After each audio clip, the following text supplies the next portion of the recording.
Let's make a frittata. I've got an onion sauteing over here. I have about 2 or 3 slices of prosciutto chopped up. I've got 3 leaves of sage, and I had a little leftover cacciatore sausage. I don't want it to go to waste. I'm gonna throw that in.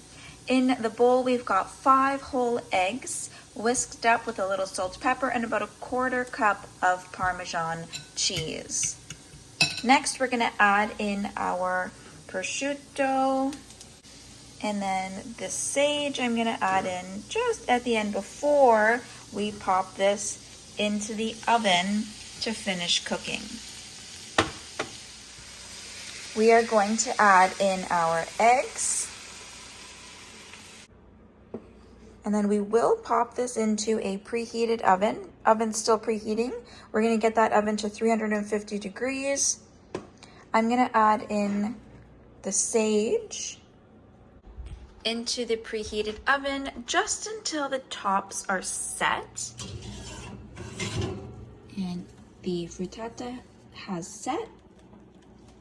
And this makes for a perfect breakfast, lunch, or even dinner. Let's get it plated up.